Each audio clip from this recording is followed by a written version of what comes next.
Welcome class 5। जिस book का discussion चल रहा था वो है ICC understanding computer studies class 5।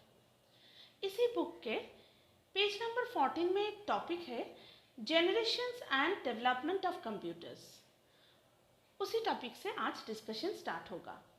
देखो, इन 1944 हार्वर्ड एच एकेन designed a computer named Mark I that was designed by IBM। तो 1944 में अमेरिकन फिजिसिस्ट हार्वर्ड एच एकेन ने एक कंप्यूटर डिज़ाइन किया जिसे बोलते हैं मार्क 1। इसी कंप्यूटर को इंजीनियरिंग कंस्ट्रक्शन और फंडिंग प्रोवाइड किया आईबीएम कंपनी ने।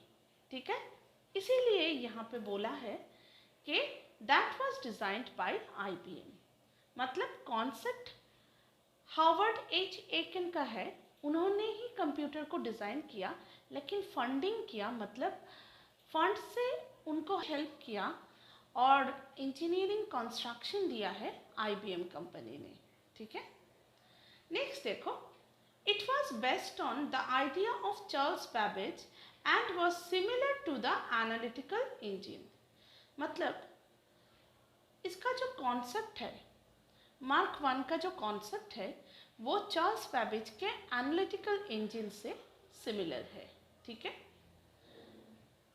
The size of mark 1 computer was like a room and had a complex design with thousands of components।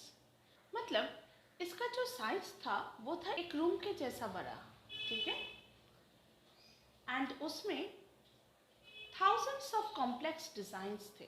ठीक है, वो तो होगा ही, एक कंप्यूटर अगर है तो उसमें सिंपल डिज़ाइंस तो नहीं होंगे, कॉम्प्लेक्स डिज़ाइंस ही होंगे। It was the first machine that could automatically perform calculations according to the programmed instruction. ठीक है, तो ये फर्स्ट मशीन है जो according to the programming instruction काम करता था। मतलब जैसे उसको इंस्ट्रक्शन दिया जाता था उसके हिसाब से ये ऑटोमेटिकली काम करता था। ठीक है, gradually the hardware and software components developed and passes through many generations. ठीक है, ग्रेजुअली क्या हुआ, हार्डवेयर कंपोनेंट्स में भी चेंजेस आया, सॉफ्टवेयर कंपोनेंट्स में भी चेंजेस आया। In computer world, the term generation refer to the word change in the technology। तो ये जो जनरेशन है इसका मीनिंग क्या है? According to the technology generations का मीनिंग है चेंज। मतलब आज के जो कंप्यूटर्स है वो तो पहले जैसा बिल्कुल भी नहीं है। ठीक है, बहुत चेंजेस होने के बाद आज के ये कंप्यूटर आया है। ठीक है, तो इसीलिए बोला है कि generation refer to the word change in technology. ठीक है, मतलब according to the technology generation के मीनिंग है चेंज। ठीक है, in every generation the computer technology become more advance than the previous one. हर एक जनरेशन में कंप्यूटर्स की जो टेक्नोलॉजीज है वो इम्प्रूव होते गए। ठीक है, मतलब पहले से अच्छे होते गए। There were many developments made during each generation which are discussed as। First जो जनरेशन है वो देखो 1940 से लेकर 1956 तक जो पीरियड है वो है फर्स्ट जनरेशन कंप्यूटर्स का period. First generation computer used vacuum tube technology. देखो एक इमेज दिया है वैक्यूम ट्यूब का, ये है वैक्यूम ट्यूब। ठीक है, ये था फर्स्ट जनरेशन कंप्यूटर का क्रूशियल कंपोनेंट। ठीक है, क्रूशियल मीन्स मेन कंपोनेंट। ठीक है, the size of computers were huge, almost the size of a big room. They use to generate a lot of heat due to presence of numerous vacuum tubes. मतलब इस type के computers में इतना सारा vacuum tubes use होते थे कि computer बहुत ज़्यादा हीट जनरेट करता था। ठीक है, और इसका साइज भी बहुत बड़ा था, almost the size of a big room. ठीक है, next The first generation computer used machine level language. It means the instructions were given in terms of binary digits 0 and 1. Already class 4 में आप लोग पढ़े हो कि बिट्स क्या है. बिट का मतलब है 0 और 1. मतलब कि बाइनरी लैंग्वेज का मतलब है 0 और 1 का कॉम्बिनेशन. ठीक है. मेमोरी के जो एलिमेंटरी यूनिट है वो है बिट. ठीक है. 1 बिट मतलब 0 हो सकता है या 1 हो सकता है. ठीक है. तो उसी बीट से बना हुआ लैंग्वेज मतलब बाइनरी लैंग्वेज को ही मशीन लेवल लैंग्वेज बोलते हैं. ठीक है. कोई भी कंप्यूटर मशीन लेवल लैंग्वेज को समझता है. आज के कंप्यूटर भी जो काम करता है वो बाइनरी लैंग्वेज या मशीन लेवल लैंग्वेज में ही काम करता है. ठीक है. इसी लैंग्वेज को कंप्यूटर डायरेक्टली समझ पाता है. ठीक है. तो वही यहाँ पे बोला है, देखो, first generation computer use machine level language. It means the instruction were given in terms of binary digits, zeros and ones. The computer were capable of performing one task at a time. मतलब एक time में एक काम कर सकता था. आज के दिनों के कंप्यूटर जैसे है कि हम लोग इंटरनेट में गाना सुनते सुनते काम कर सकते हैं, है ना. गाना सुनते सुनते हम लोग MS वर्ड में काम कर सकते हैं या पेंट कर सकते हैं. वैसे टाइप का नहीं था. एक टाइम में एक ही काम कर सकता था फर्स्ट जनरेशन कंप्यूटर. ठीक है. लेकिन आज के कंप्यूटर क्या है, मल्टीटास्किंग कंप्यूटर्स है. मतलब एक टाइम में बहुत सारा काम कर सकता है. लेकिन उन दिनों के कंप्यूटर एक टाइम में एक ही काम कर सकता था. ठीक है. First generation computer made possible the development of ENIAC by professor J. Presper Eckert and John McClay. तो एक फर्स्ट जनरेशन कंप्यूटर का एग्जाम्पल यहाँ पे दिया है, वो है ENIAC. ठीक है. किसने डेवलप किया ENIAC को? Professor J. Presper Eckert and John McClay ने. ठीक है. Later on an advanced version of ENIAC was developed with the name UNIVAC. ठीक है. That was world's first commercial computer. तो वर्ल्ड के जो फर्स्ट कमर्शियल कंप्यूटर है उसका नाम है यूनिवैक. ठीक है. ये क्या है? ये है एडवांस्ड ENIAC. ठीक है. मतलब advanced version of ENIAC. Next, second generation computer 1956 to 1963.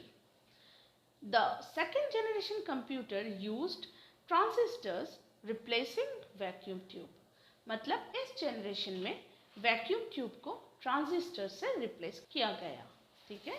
Transistors क्या है? देखो, कुछ इमेज दिया है. ये सारा ट्रांजिस्टर्स है. ये बहुत छोटा है. ठीक है. वैक्यूम ट्यूब के कंपेयर में ये बहुत छोटा है. With the invention of transistor, the computer becomes smaller in size. ठीक है.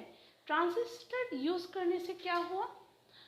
साइज बहुत छोटा हो गया कंप्यूटर का. वैक्यूम ट्यूब यूज करने से उसका साइज था एक बिग रूम की तरह. लेकिन जब transistor as a main component use हुआ सेकेंड जनरेशन में, तब उसका साइज बहुत छोटा हो गया. ठीक है. The speed of these computers increase from millisecond to microsecond. मतलब फर्स्ट जनरेशन में मिलीसेकंड था उसका स्पीड था मिलीसेकंड. ठीक है. मतलब इंस्ट्रक्शंस को जब वो एग्जीक्यूट करते थे तो फ्यू मिलीसेकंड्स लगते थे. ठीक है. लेकिन सेकंड जनरेशन कंप्यूटर में जब इंस्ट्रक्शंस को वो एग्जीक्यूट करता है तो उसको माइक्रोसेकंड्स टाइम लगता है. फ्यू माइक्रोसेकंड्स टाइम लगता है. मतलब स्पीड इंक्रीज हुआ. ठीक है. नेक्स्ट देखो, during this period the first operating system was developed to communicate with the computer. ठीक है. तो इस जनरेशन में ऑपरेटिंग सिस्टम आया, या बोल सकते हो कि ऑपरेटिंग सिस्टम इंट्रोड्यूस्ड हुआ. ठीक है. ऑपरेटिंग सिस्टम क्या है? ये एक सॉफ्टवेयर है जो मशीन को कंट्रोल करता है. ठीक है. सारे हार्डवेयर्स को और सॉफ्टवेयर्स को कंट्रोल करता है. मतलब कंप्यूटर के मैनेजर की तरह वर्क करता है. तो उसी ऑपरेटिंग सिस्टम को इंट्रोड्यूस किया सेकेंड जनरेशन कंप्यूटर में, ठीक है। Second generation computer used magnetic tape as a secondary storage device. मतलब जैसे आज के कंप्यूटर के सेकेंडरी स्टोरेज डिवाइस क्या है, हार्ड डिस्क या सीडी या डीवीडी या पेन ड्राइव। उस जनरेशन के कंप्यूटर के सेकेंडरी स्टोरेज डिवाइस था मैग्नेटिक टेप, ठीक है। एक रिबन लाइक स्ट्रक्चर जिसके ऊपर मैग्नेटिक कोटिंग था, ठीक है, वही यूज होता था as a secondary storage device, ठीक है। During this period some high level language like COBOL and BASIC were developed. तो फर्स्ट जनरेशन में तो मशीन लेवल लैंग्वेज यूज होता था, लेकिन साइंटिस्ट को लगा कि मशीन लेवल लैंग्वेज यूज करना बहुत डिफिकल्ट है, तो इसीलिए उन लोगों ने क्या किया, दो हाई लेवल लैंग्वेज को सेकेंड जनरेशन कंप्यूटर में इंट्रोड्यूस किया। एक है कोबोल और एक है बेसिक, ठीक है। कोबोल का फुल फॉर्म देखो, कॉमन बिजनेस ओरिएंटेड लैंग्वेज, और बेसिक का फुल फॉर्म क्या है, beginners all purpose symbolic instruction code. दोनों ही इंपॉर्टेंट है, ठीक है। नेक्स्ट देखो, some of the computers of second generation are IBM 1400, Honeywell 400 etcetera, ठीक है। अब थर्ड जनरेशन कंप्यूटर देखो, 1964 से लेकर 1971 तक। The concept of integrated circuit IC made a major breakthrough to improve the quality as well as the performance of the computer। तो अब transistors को रिप्लेस करके क्या आया, IC, मतलब इंटीग्रेटेड सर्किट। देखो एक इमेज भी दिया है यहाँ पे, इस टाइप के जो डिवाइस है उसको IC बोलते हैं, ठीक है, इंटीग्रेटेड सर्किट। तो ये आने से कंप्यूटर के जो परफॉर्मेंस है वो बहुत इन्हांस हो गया, ठीक है, बहुत ज़्यादा इन्हांस हो गया। नेक्स्ट देखो, an integrated circuit is a compact electronic circuit containing hundreds of transistors and other electronic components which are packed on a thin piece of semiconductor material known as IC chip. This generation made possible the invention of mainframe computer. तो देखो, an integrated circuit is a compact electronic circuit containing hundreds of transistors and other electronic components। तो ये जो integrated circuit है ये क्या है, what is IC? ये एक कॉम्पैक्ट इलेक्ट्रॉनिक सर्किट है जहाँ पे हंड्रेड्स ऑफ ट्रांजिस्टर्स है एंड अदर इलेक्ट्रॉनिक कंपोनेंट्स भी है, ठीक है, which are packed on a thin piece of semiconductor material known as IC chip, ठीक है। तो इसका जो बेस है वो क्या है, thin piece of semiconductor material, मतलब एक ऐसा मटेरियल जो पार्टली इलेक्ट्रिसिटी को कंडक्ट करता है, ठीक है, इसीलिए बोला है देखो सेमीकंडक्टर मटेरियल। नेक्स्ट देखो, this generation made possible the invention of main frame computer. तो इसी जनरेशन में मेन फ्रेम कंप्यूटर आया। तो ये बोल सकते हो कि इस जनरेशन के एक एग्जाम्पल है मेन फ्रेम कंप्यूटर, ठीक है। नेक्स्ट देखो, फोर्थ जनरेशन कंप्यूटर 1971 से लेकर 1985 तक। In the year 1975 an integrated circuit IC was developed which could hold thousands of transistors on a single component। तो थर्ड जनरेशन के जो ICs थे उसमें हंड्रेड्स ऑफ ट्रांजिस्टर्स थे, ठीक है, और इस जनरेशन में देखो थाउजेंड्स ऑफ ट्रांजिस्टर्स यूज हो रहा है, ठीक है, मतलब इम्प्रूव हुआ, मतलब ICs में इम्प्रूवमेंट आया, ठीक है। This technique is known as large scale integrated circuit और LSI। इस इम्प्रूव्ड सर्किट को क्या बोलते हैं, लार्ज स्केल इंटीग्रेशन सर्किट और LSI, ठीक है, ये फुल फॉर्म भी पढ़ना है। The concept of microprocessor came into existence with this generation. ठीक है, माइक्रो प्रोसेसर का जो कॉन्सेप्ट है वो इस जनरेशन में इंट्रोड्यूस्ड हुआ। माइक्रो प्रोसेसर का मतलब क्या है? जैसे देखो यहाँ पे एक इमेज दिया है, इसी टाइप का एक चिप, ये भी एक चिप लाइक स्ट्रक्चर है जिसको मदरबोर्ड में इंसर्ट किया जाता है, ठीक है, या प्लेस किया जाता है। नेक्स्ट देखो, the concept of micro processor came into existence with this generation which lead to the development of microcomputer। तो देखो माइक्रो प्रोसेसर के जो कॉन्सेप्ट है वो इसी जनरेशन में आया और इस चिप को यूज़ करके जो कंप्यूटर्स बनते थे या डेवलप्ड होते थे उसको बोलते हैं माइक्रो कंप्यूटर्स, ठीक है। However, in today's world, Intel Core series is considered to be one of the most powerful microprocessors developed by the Intel Corporation USA। तो आज के दिन में Intel Core के जो सीरीज है उसको सबसे पावरफुल माइक्रोप्रोसेसर माना जाता है, ठीक है। किस कंपनी ने डिज़ाइन किया ये डिज़ाइन किया Intel Corporation USA, ठीक है। All personal computer PC manufactured by IBM, Apple, Dell, Compaq, Lenovo, etc. belongs to the fourth generation computer। तो यहाँ पे बहुत सारा कंपनीज दिया है, इस कंपनीज के जो कंप्यूटर्स है वो सारा फोर्थ जनरेशन कंप्यूटर्स है, ठीक है। एक नॉलेज कॉर्नर है, देखो, the IBM System 360 is a mainframe computer system that was announced by IBM in 1964। तो IBM System 360 ये एक कंप्यूटर है जिसको IBM कंपनी ने 1964 में इंट्रोड्यूस किया। ये था एक मेन फ्रेम कंप्यूटर, ठीक है, but put into its use between 1965 से लेकर 1978। मतलब 1964 में इंट्रोड्यूस्ड हुआ लेकिन उसको यूज़ किया गया 1965 से लेकर 1978 तक, ठीक है। It was the first family of computers designed to cover the complete range of applications, varies from small to large for both commercial and scientific uses। मतलब इस टाइप के कंप्यूटर्स के सीरीज डेवलप हुआ करता था जो कमर्शियल सेंटर में भी यूज़ होता था और साइंटिफिक सेंटर में भी यूज़ होता था, ठीक है।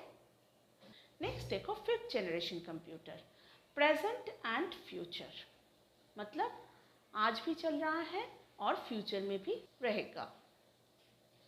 The fifth generation computer are based on artificial intelligence। The main objective of the fifth generation is develop a device that could respond in the natural way।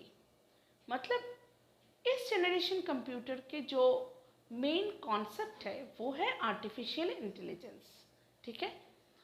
तो इसका जो मोटिव है वो है कंप्यूटर को नेचुरली रिस्पॉन्स कराना, ठीक है।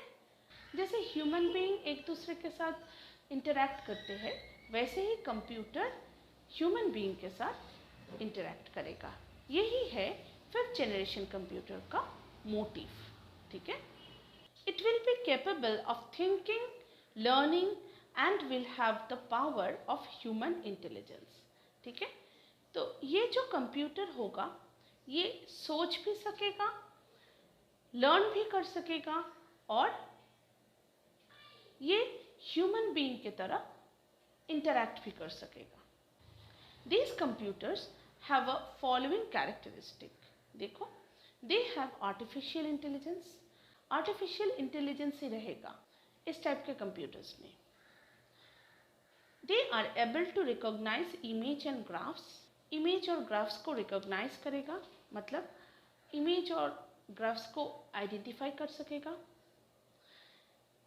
They can take decision and have logical reasoning, ठीक है, खुद से डिसीजन ले सकेगा और लॉजिकल रीजनिंग मतलब लॉजिकली सोच पाएगा, ठीक है।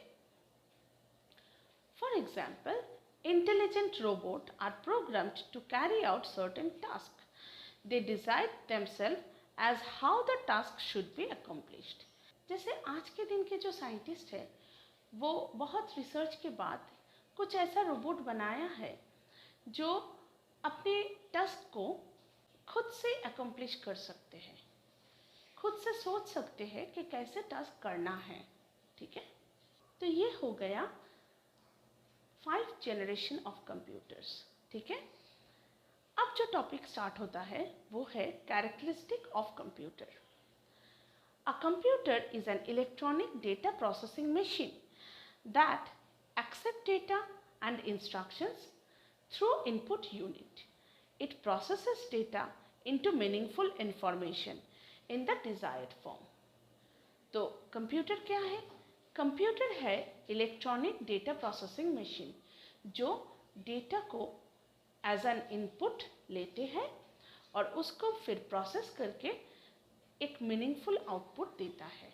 ठीक है, मतलब कंप्यूटर्स के जो प्रिंसिपल है वो है IPO cycle, input process output.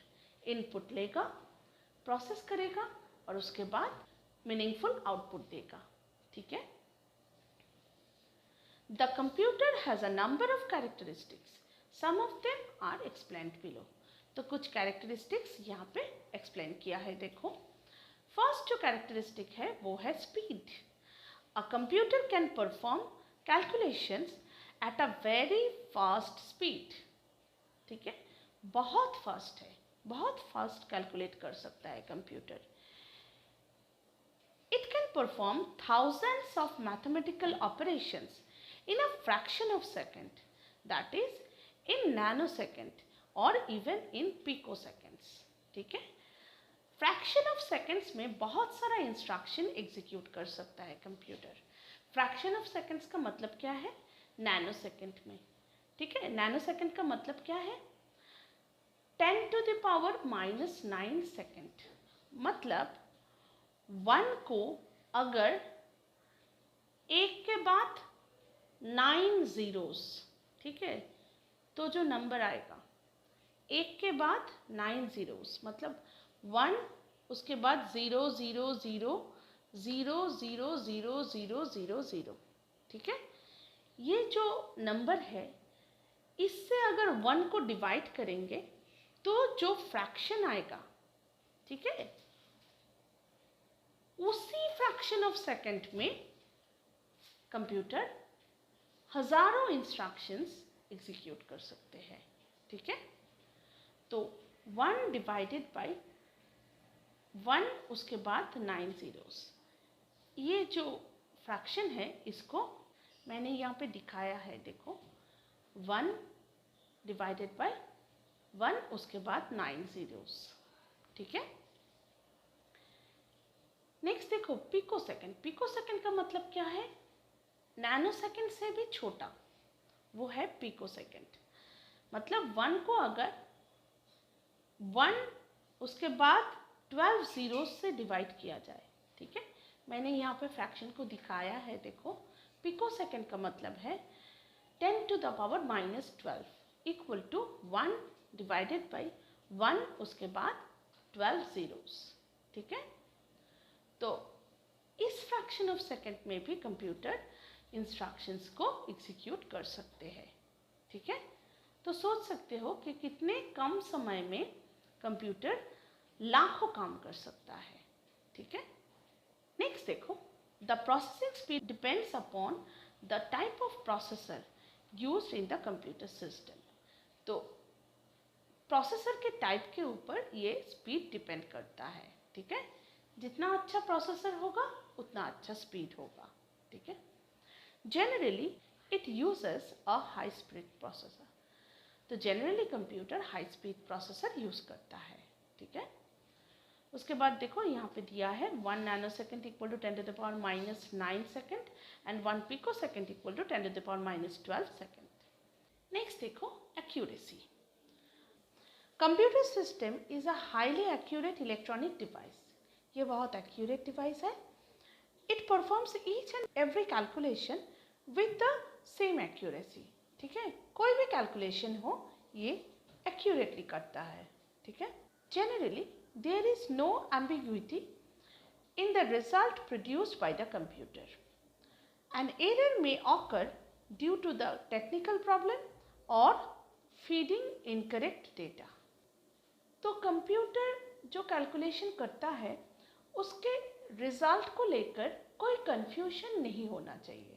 अगर रिजल्ट गलत हुआ उसका मतलब है या तो कोई टेक्निकल प्रॉब्लम है या इनकरेक्ट डेटा दिया गया है, ठीक है। नहीं तो कंप्यूटर हमेशा एक्यूरेट रिजल्ट देता है, ठीक है। Storage, a computer has a memory that stores all the data and information. The data remains in the memory of the system unless it is deleted. मतलब कंप्यूटर के एक मेमोरी है जिसमें वो सारा डेटा स्टोर करके रखता है, ठीक है। अगर तुम डिलीट ना करो तो वो डेटा खुद ब खुद डिलीट नहीं हो सकता, ठीक है। The storage of data can be temporary or permanent in nature. The data storage capacity is measured in byte, kilobyte, megabyte और terabyte. तो कंप्यूटर के एक मेमोरी है जिसमें वो सारा डेटा स्टोर करके रखता है, ठीक है। अगर हम लोग डिलीट ना करें डेटा को तो कंप्यूटर खुद ब खुद डिलीट नहीं करता डेटा को, ठीक है। The storage of data can be temporary और परमानेंट। ये तो मेमोरी के टाइप के ऊपर डिपेंडेंट है कि इसका जो स्टोरेज कैपेसिटी है वो टेम्पररी भी हो सकता है, परमानेंट भी हो सकता है। जैसे हम लोग प्रीवियस क्लास में पढ़े हैं कि रैम एक प्राइमरी मेमोरी है जहाँ पे टेम्पररी डेटा स्टोर रहता है और रोम एक प्राइमरी मेमोरी है जहाँ पे परमानेंटली डेटा स्टोर रहता है, ठीक है। नेक्स्ट देखो, the data storage capacity is measured in byte, kilobyte, megabyte, terabyte. तो ये तो सारे मेमोरी के यूनिट है, आप लोग प्रीवियस क्लास में भी पढ़े होंगे। नेक्स्ट देखो, diligence, a computer unlike human does not get tired, it can work continuously for hours without any error. तो कंप्यूटर ह्यूमन की तरह टायर्ड नहीं होता, ठीक है। एक ही काम अगर आप सुबह से लेकर रात तक परफॉर्म कराओ कंप्यूटर से तो कंप्यूटर ह्यूमन की तरह टायर्ड नहीं होता, ठीक है। ये कंटिन्यूअसली वॉक कर सकता है without any error. It will maintain the same accuracy and speed even after millions of calculation. Millions of calculation execute करने के बाद भी वो सेम एक्यूरेसी और सेम स्पीड के साथ काम कर सकता है, ठीक है। नेक्स्ट देखो, versatility, a computer is a multi-purpose machine which can perform a variety of tasks. आजकल के जो कंप्यूटर है वो मल्टीटास्किंग है, मतलब एक साथ बहुत सारा टास्क परफॉर्म कर सकता है, ठीक है। For example, using the same computer an accountant can prepare a balance sheet and an architect can design picture और ड्राइंग। एक ही कंप्यूटर में अकाउंटेंसी के जो सॉफ्टवेयर है वो यूज़ करके बैलेंस शीट बना सकता है और उसी कंप्यूटर में आर्किटेक्चर्स के जो सॉफ्टवेयर है उसको यूज़ करके डिज़ाइंस और ड्राइंग्स बना सकता है, ठीक है। More, it can be use to make animations and presentations, to play computer game, to send email, to shop online etcetera. मतलब एक ही कंप्यूटर में अलग अलग सॉफ्टवेयर के थ्रू हम अलग अलग टास्क कर सकते हैं, ठीक है। This make computer a versatile machine, ठीक है। तो इसीलिए हम कंप्यूटर को अ वर्सेटाइल मशीन बोलते हैं, ठीक है। मतलब एक साथ बहुत सारा काम कर सकता है, ठीक है। तो कैरेक्टरिस्टिक ऑफ कंप्यूटर यहाँ पे ख़त्म होता है। अब देखो लिमिटेशंस ऑफ कंप्यूटर या डिसएडवांटेजेस ऑफ कंप्यूटर। देखो, दो a computer is a super machine and perform better than a human being, but it has some limitations. तो कंप्यूटर के भी कुछ limitations है। Here some of them. Computer can't decide.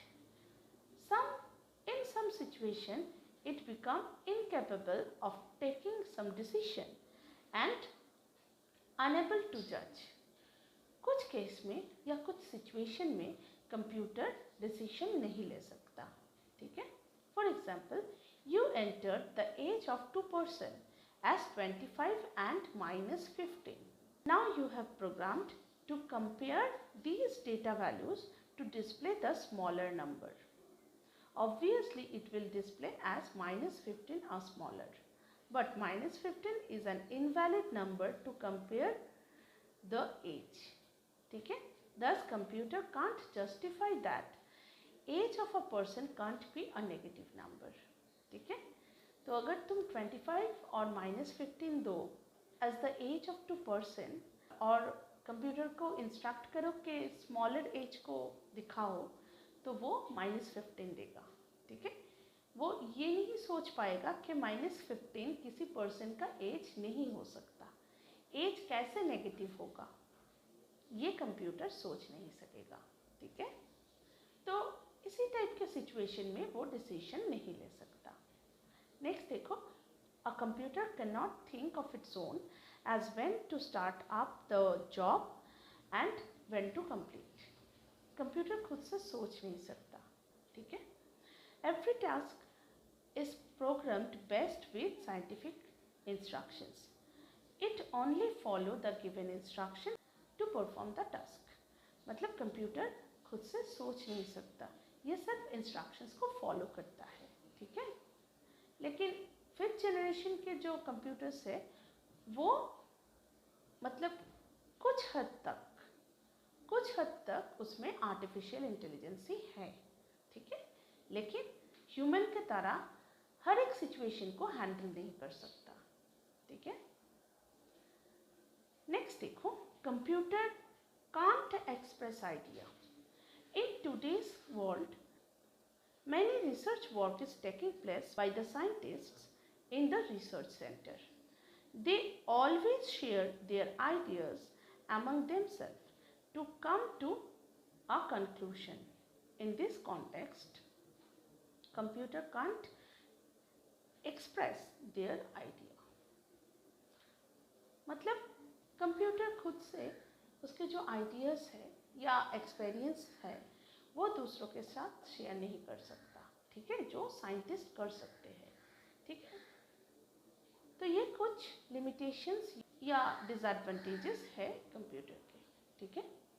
अब देखो, टेबल दिया हुआ है जहाँ पे ये जो 5 जनरेशन्स है उसका एक समरी दिया है। देखो, first generation computer 1942 to 1954, technology used vacuum tube, size and speed है very large size with slow speed, language develop देखो machine level language and assembly level language use होता था। Next, cost of machine very high था, storage capacity very less RAM था and secondary storage capacity भी very low था। Next, second generation देखो 1954 से लेकर 59 तक, ट्रांजिस्टर्स था टेक्नोलॉजी, साइज एंड स्पीड देखो size comparatively smaller and speed is increased compared to first generation computer. Next, operating system and high level language came into existence. Next, cost reduced than the first generation computer. Next, capacity of RAM and secondary storage increased. ठीक है। अब third generation देखो 1959 से 1971 तक, integrated circuit technology है, size reduced and the speed further increased, high level language developed like RPG and ALGOL, ठीक है। Next देखो, further reduction in the cost, मतलब कॉस्ट फिर से रिड्यूस हुआ, RAM and secondary storage capacity increased further, RAM भी increase हुआ और सेकेंडरी स्टोरेज कैपेसिटी भी इंक्रीज हुआ। नेक्स्ट देखो, फोर्थ जनरेशन 71 से लेकर 80 तक माइक्रो प्रोसेसर यूज हुआ, size further reduced and desktop computer introduced, desktop computer आया। Next, further high level language developed like C++, Java, और भी हाई लेवल लैंग्वेजेस आया like C++, Java, reduced cost फिर से रिड्यूस हुआ, RAM and secondary storage increase further. ठीक है, RAM और सेकेंडरी स्टोरेज का कैपेसिटी फिर से इंक्रीज हुआ। नेक्स्ट 5th जनरेशन देखो, 1980 से लेकर ऑनवर्ड। आर्टिफिशियल इंटेलिजेंस है technology, portable computer came into existence, ठीक है, मतलब ऐसे टाइप का कंप्यूटर आया जो हम कैरी कर सके, ठीक है। HLL मतलब high level language with knowledge information processing system, ठीक है। तो जो लैंग्वेज डेवलप हुआ वो है HLL मतलब हाई लेवल लैंग्वेज, लेकिन ये 4th जनरेशन के जो हाई लेवल लैंग्वेज है उससे थोड़ा डिफरेंट है। इसमें नॉलेज इंफॉर्मेशन प्रोसेसिंग सिस्टम भी इंक्लूडेड है, ठीक है। नेक्स्ट रिड्यूस्ड कॉस्ट, कॉस्ट फिर से रिड्यूस हुआ। RAM in GB and secondary storage in tera और पेटाबाइट, ठीक है, मतलब बहुत इंक्रीज हो गया। रैम GB में आ गए, ठीक है, और सेकेंडरी जो स्टोरेज डिवाइस है जैसे हार्ड डिस्क, उसके कैपेसिटी टेराबाइट या पेटाबाइट में हो गया, ठीक है। तो ये हो गया चैप्टर ख़त्म। नेक्स्ट वीडियो में नेक्स्ट चैप्टर स्टार्ट करेंगे, ठीक है। बाय।